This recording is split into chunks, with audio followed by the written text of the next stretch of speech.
என்னோட ட்ரைனிங் பொறுத்த வரைக்கும் லோவர் பாடி எண்டூரன்ஸ் பேஸ் ஆகும், அப்பர் பாடி ஹைப்பர் ட்ராஃபி பேஸ் ஆகும் நான் ட்ரெயின் பண்ணுவேன். அதில் இன்னைக்கு எண்டூரன்ஸ் பேஸாக லோவர் பாடியை நான் எப்படி ட்ரெயின் பண்ணுறேன்னு சொல்லிட்டு டீட்டெயிலாக பார்க்கலாம்.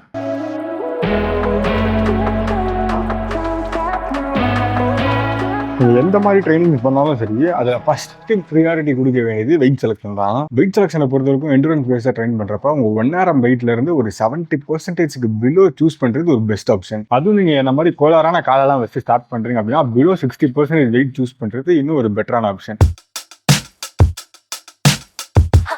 அடுத்த முக்கியமான விஷயம் ரெப்புடேஷன்ஸ். ரெப்புடேஷனை பொறுத்த வரைக்கும் ஹைப்பர்ட்ராஃபிக்கு நம்ம ஆல்மோஸ்ட் 10 to 12 reps ட்ரெயின் பண்ணுவோம். பட் எண்டூரன்ஸ் நீங்கள் வந்துட்டா anything above 15 repetitions.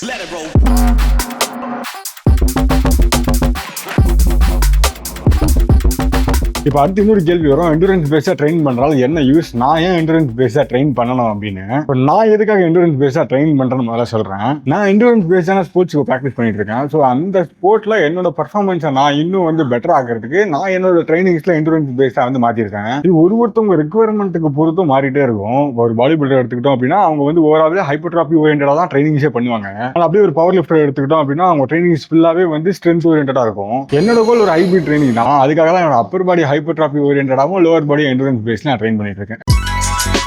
இப்போ அடுத்த கேள்வி என்ன இருக்கும் அப்படின்னா, எப்போ வெயிட்டை இன்க்ரீஸ் பண்ணணும் அப்படின்றது தான்.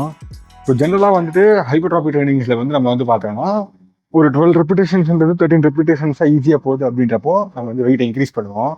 பட் எண்டூரன்ஸ் ட்ரைனிங்கை பொறுத்த வரைக்கும் உங்களுக்கு 16 to 17 ரெப்பிடேஷன்ஸ் ரொம்ப ஈஸியாகவே போக ஆரம்பிக்குது அப்படின்னா அடுத்து நீங்கள் டெம்போவை இன்னும் கொஞ்சம் ஸ்லோ டவுன் பண்ணி மசிலோட ஸ்ட்ரெஸ்ஸை இன்னும் கொஞ்சம் இன்க்ரீஸ் பண்ணலாம். இல்லை நான் டெம்போவை ஸ்லோ பண்ணியும் என்னால் ஈஸியாக ஒரு 17 ரெப்புடேஷன்ஸை ரீச் பண்ண முடியுது அப்படின்னா அப்போது ஆல்மோஸ்ட் ஒரு 10% ஆஃப் த வெயிட் வரைக்கும் மேக்ஸிமம் இன்க்ரீஸ் பண்ணுங்க. திரும்ப சேம் ரெப்புடேஷன்ஸ் சேம் டெம்போஸில் நீங்கள் ட்ரை பண்ணி பார்க்கலாம்.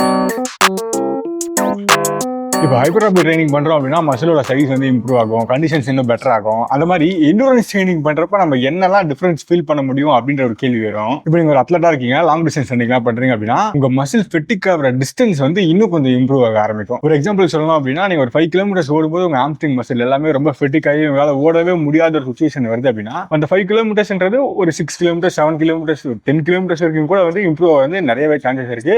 அது டிபெண்ட்ஸ் அப்பான் உங்கள் ட்ரைனிங் ஸ்டைலை பொறுத்து மாறும். இன்னும் நிறைய பேருக்கு டவுட் வரும் அப்படின்னா அப்பர் பாடி ஹைப்பர்ட்ராஃபியா ட்ரெயின் பண்ணிட்டு லோவர் பாடி எண்டூரன்ஸா ட்ரெயின் பண்றப்ப அப்பர் பாடி ரொம்ப பெருசா இருக்குமோ, லோவர் பாடி ரொம்ப மினிமமா இருக்கும், ரொம்ப சின்னதா இருக்குமோ, கால்ல ரொம்ப சைஸ் கம்மியா இருக்க மாதிரி ஃபீல் ஆகுமான்ற மாதிரி ஒரு கேள்வி கேட்பாங்க. பட் ஆக்சுவலா நீங்க ஒரு எண்டூரன்ஸ் பேஸ்ட் ஸ்போர்ட்ஸ் பண்றீங்க அப்படின்றப்பவே ஆட்டோமேட்டிக்கா உங்க பாடி ஒரு நியூட்ரல் ஸ்டேட்டுக்கு வந்துடும். ஏன் அப்படின்னா உங்க லோவர் பாடி நீங்க ஹைப்பர்ட்ராஃபி ஓரியன்டா ட்ரெயின் பண்ணல.